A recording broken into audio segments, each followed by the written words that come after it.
hari, kita bangun dan perkara pertama yang kita pegang adalah telefon kita.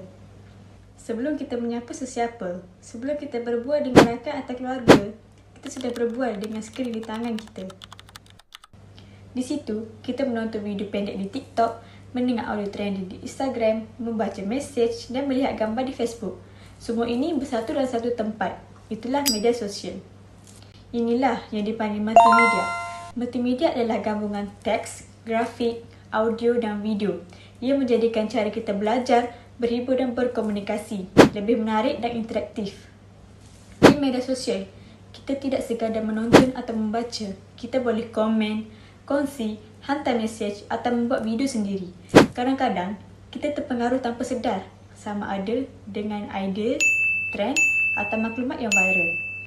Bayangkan, satu gambar boleh menceritakan 1000 perkataan, satu audio boleh menyampaikan emosi dan satu video boleh mempengaruhi cara kita berfikir. Itulah kuasa multimedia di hujung jari kita. Tetapi, kuasa ini datang dengan tanggungjawab. Setiap kali kita ingin kongsi sesuatu, fikir dahulu. Fikir sama ada maklumat itu betul, relevan dan memberi kebaikan. Sebelum kongsi, fikir dahulu. Hari ini, media sosial bukan lagi sekadar tempat hiburan. Ia menjadi medium utama untuk menyampaikan maklumat dengan pantas, kreatif dan mudah diakses. Dalam satu skrin kecil, kita dapat melihat video, audio dan membaca teks serta berinteraksi dengan grafik. Semua ini bersatu dalam satu platform. Itulah kekuatan media sosial sebagai platform multimedia. Namun, apa yang berlaku apabila kita terlalu gantung kepadanya dan hilang kawalan? Maklumat yang sepatutnya mendidik boleh bertukar menjadi gangguan. Video yang menghiburkan boleh melalaikan sehingga masa terbuang tanpa sedar. Teks yang ringkas boleh disalah tafsirkan dan mencetuskan salah faham. Dan grafik yang menarik boleh mempengaruhi emosi serta pemikiran kita tanpa kita sedari. Tidak semua yang kita lihat di media sosial adalah benar. Gambar boleh disunting, video boleh dimanipulasi, teks boleh disalah tafsirkan. Dalam dunia multimedia, maklumat boleh tersebar dalam beberapa saat tanpa sempat kita disimak-simak kebenarannya. Apa yang dikongsi tanpa berfikir boleh mengelirukan orang lain dan memberi kesan yang besar. Inilah risiko apabila maklumat bergerak lebih laju daripada kesedaran. Berita palsu, fitnah dan salah faham boleh bermula hanya dengan satu klik. Dan apabila ia tersebar, kesannya juga bukan hanya di skrin tetapi juga dalam kehidupan sebenar. Kepercayaan boleh musnah, hubungan boleh retak dan masyarakat akan terpengaruh. Korang tahu tak, sejak kebelakangan ini, ketagihan media sosial semakin ketara dalam kalangan pengguna, terutamanya remaja. Mereka sering memulakan pengguna media sosial dengan niat yang ringkas. Namun, tanpa disedari, masa berlalu begitu pantas. Video pendek, secara langsung dan pelbagai kandungan hiburan yang telah muncul tanpa henti membuatkan pengguna terus leka. Tambahan pula, media sosial yang bijak memaparkan kandungan mengikut minat pengguna telah menyebabkan mereka sukar untuk berhenti melayari aplikasi tersebut. Keadaan ini menyebabkan ramai pengguna kehilangan kawalan terhadap masa. Tanggungjawab harian seperti menyiapkan kerja sekolah, belajar, berinteraksi dengan ahli keluarga dan mendapatkan rehat yang mencukupi mula diabaikan. Lama-kelamaan, ketagihan ini bukan sahaja menjejaskan disiplin diri, malah turut memberi kesan negatif terhadap tumpuan dan produktiviti dalam kehidupan seharian. Sebagai contoh, seorang pelajar telah merancang untuk berehat dengan menggunakan media sosial selama 15 minit.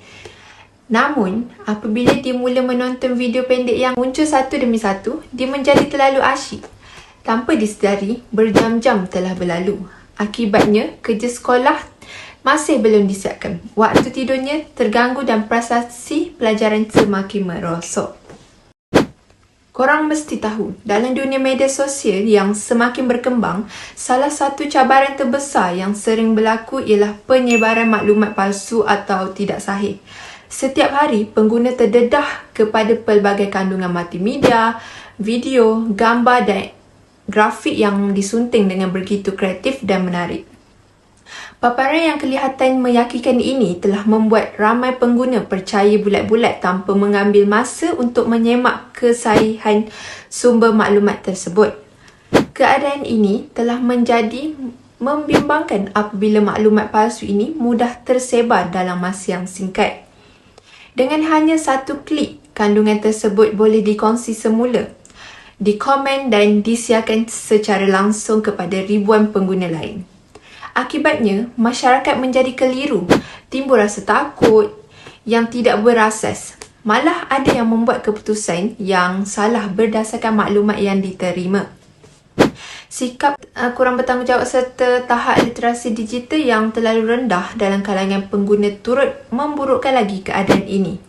Sebagai contoh, pernah tular sebuah video dekat media sosial yang mendakwa satu fakta yang berkaitan kesihatan tanpa sebarang sokongan daripada pakar. Disebabkan cara penyampaiannya yang meyakinkan, ramai pengguna telah mempercayai kandungan tersebut tanpa menyemak kesahihan sumber. Video itu dikongsi secara meluas sehingga menyebabkan orang ramai menerima dan bertindak berdasarkan maklumat yang salah. Dalam era digital hari ini, media sosial bukan lagi sekadar tempat hiburan. Ia telah berkembang menjadi satu platform multimedia yang berkuasa digunakan untuk menyampaikan maklumat, berkongsi kreativiti dan membentuk perspektif masyarakat. Namun, di sebalik kemudahan dan peluang yang ditawarkan, terdapat tanggungjawab yang perlu dipikul oleh setiap pengguna. Pencemaran maklumat palsu, penyalahgunaan kandungan serta budaya komen negatif boleh memberi kesan buruk kepada individu dan masyarakat.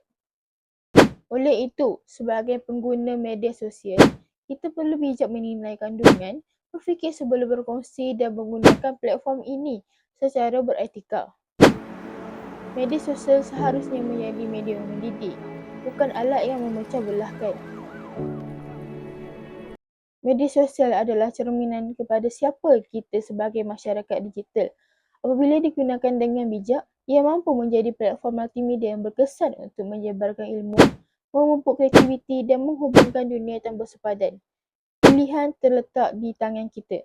Sama ada menjadikan media sosial sebagai pengaruh negatif atau alat yang membawa kepada perubahan positif. Ayuh, gunakan media sosial secara berhemah, beretika dan bertanggungjawab kerana setiap perkongsian mencerminkan nilai diri kita.